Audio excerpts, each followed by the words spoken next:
I don't know about you, but I now experience the parable of the Good Samaritan in a completely different way from how I did before.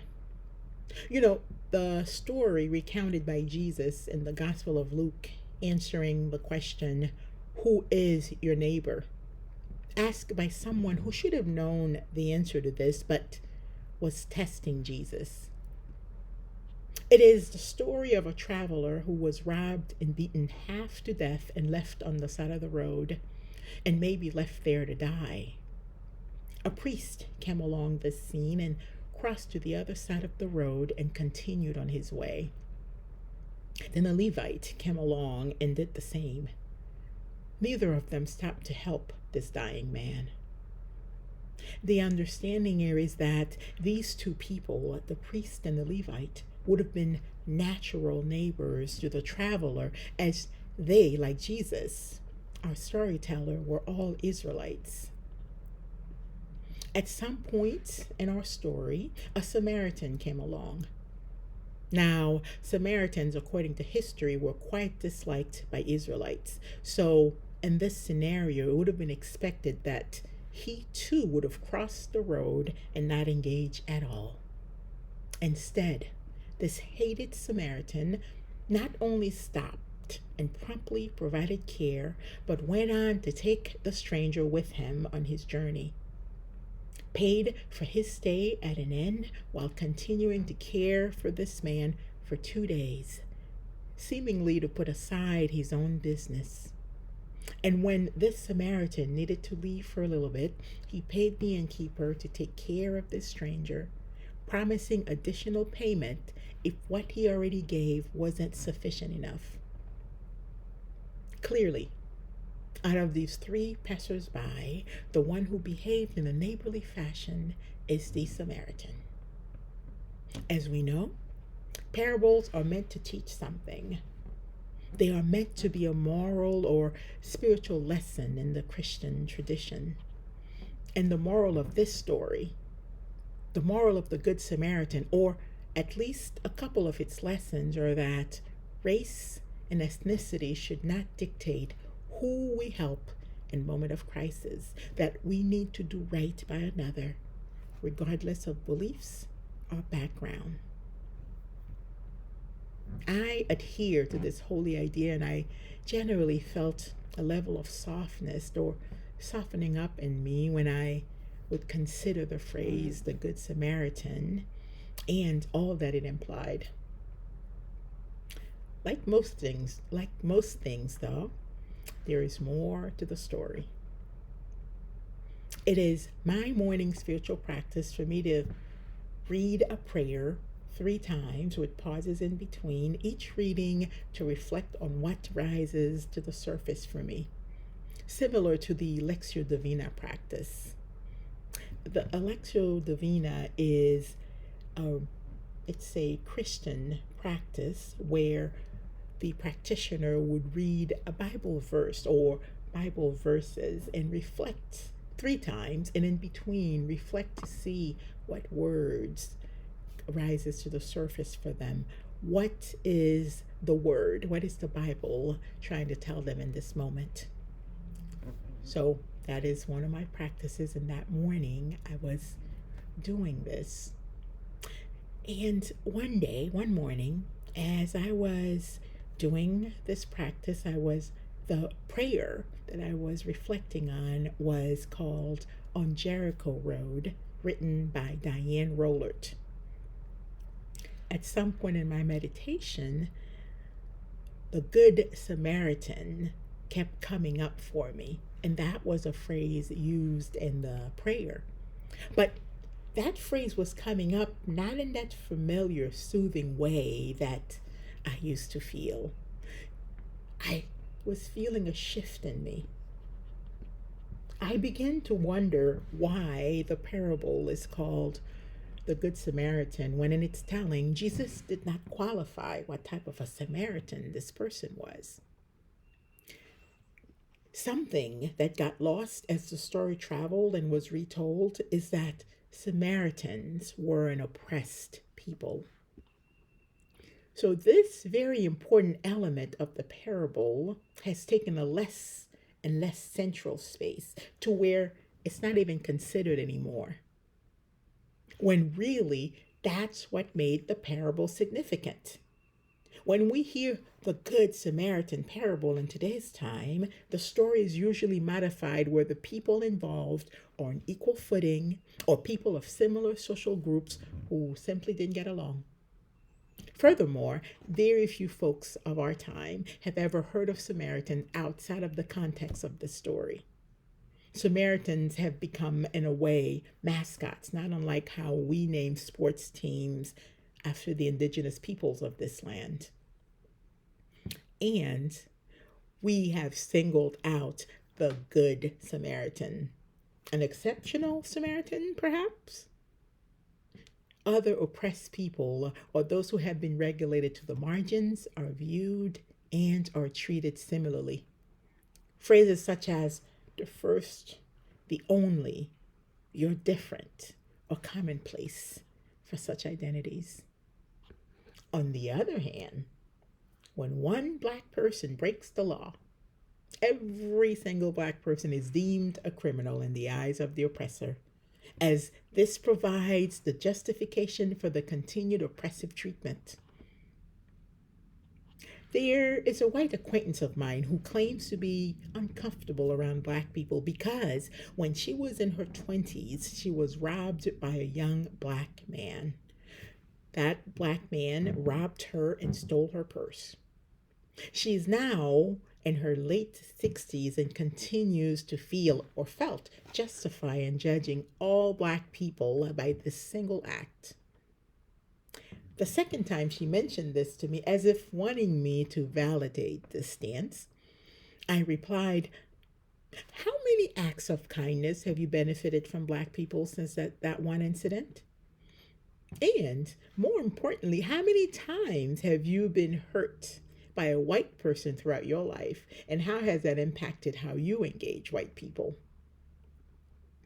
She responded, "Huh." Because you see, to her, each instance of good heartedness from a black person was an outlier or was done by a black person who was different. The good black person. I could not tell you how many times I've heard "you're different," or depending on how comfortable the person is in their opinion, they might add "from other black people." I am not alone in this. Many black folks have had to suffer such insults while at the same time be expected to receive them as compliments and be grateful to be deemed better than other black folks and therefore closer to white folks who are the standard.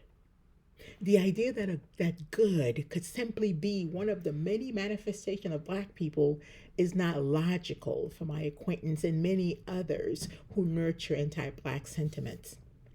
It is not something that they readily make space for. I mean, how else can someone continue to mistreat a people without believing that they are deserving of such maltreatment? And the most insidious part of this is that it becomes the responsibility of the oppressed to prove that they are worthy of humane treatment.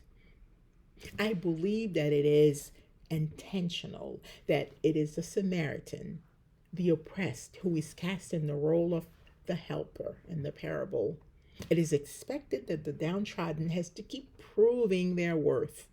And it's a losing battle, right? Since each act of evil by one is attributed to the entire group, while acts upon acts of good are deemed atypical and done in spite of the person's social status. So, oppressed people are vilified for anything wrong done by one, but do not get to be heroes when a member does something right. I hold my breath every time I watch or listen to the news and a crime is being reported until the race of the perpetrator is revealed, because I know that if it's a black male, my nephew might suffer for that. It might have adverse consequences for my sweet, loving, and gentle Dimitri, a black man.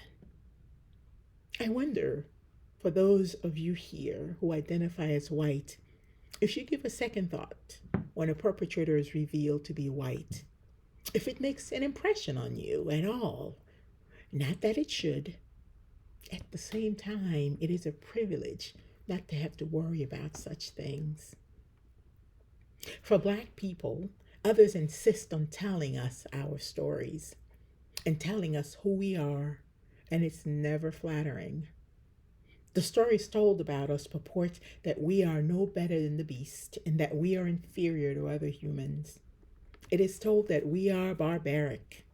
It is told that we are inept, that we are violent, that we are imbeciles, that we are aesthetically hideous, we are criminals, we are abhorrent, we are idiots, soulless, damned, and so on. Consequently, we are unworthy of love and compassion, undeserving of equitable treatment, that we should perhaps hide away and not make waves. We ought to be grateful for what we have been allowed to have, for we merit less. That we should somehow be ashamed of who we are, apologize for it. We are looked down upon for not having the resources we need when so much has been taken from us. We are judged harshly when we fail, yet it is presumed that we will fail.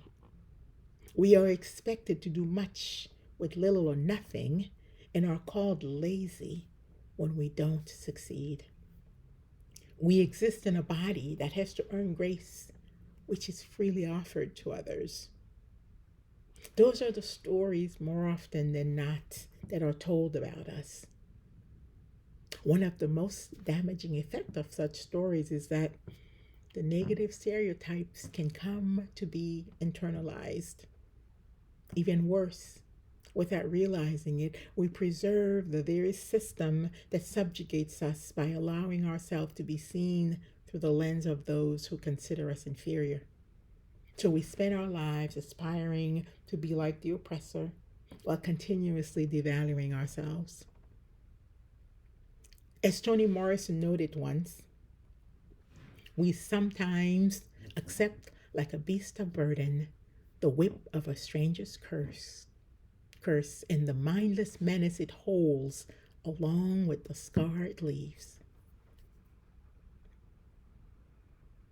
But who we are in fact is glorious and mediocre. We are brave and we are cowardly. We are capable of tremendous love and extreme acts of violence. We are brilliant and we are foolish. We are humble and arrogant. We are loving and compassionate, yet hateful and cruel. We are law-abiding and we break the law. We are woke and we are dead asleep. Generous and avarice. We are sages and can be imprudent. We are divine creatures and we don't believe in God. We are perfect and flawed. We are strong and we are fragile.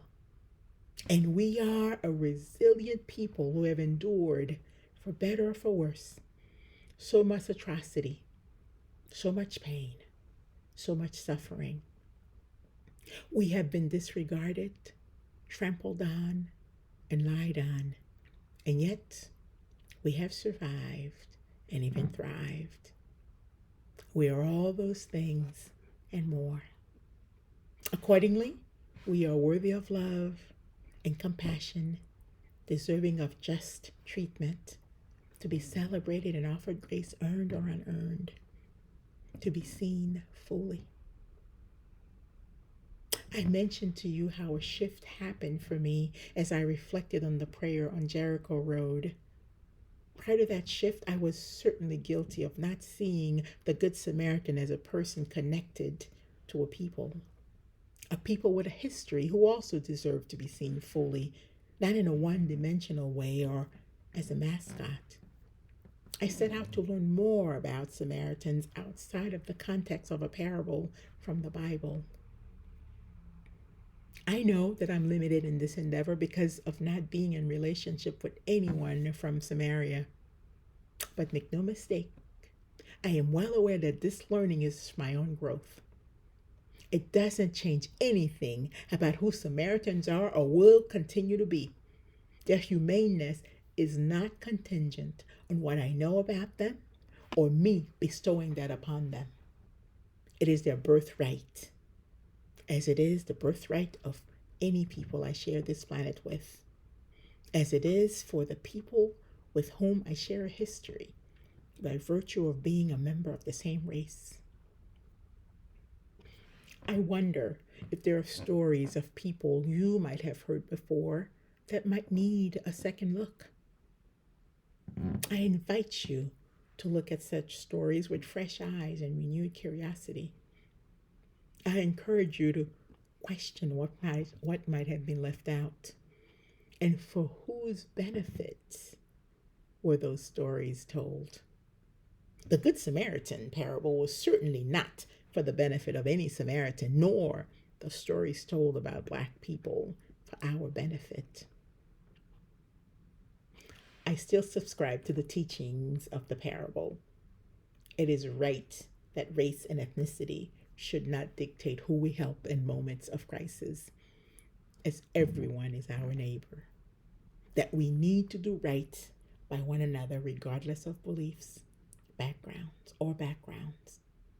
However, the most neighborly thing we can do for another is to afford them their whole story and their full humanity.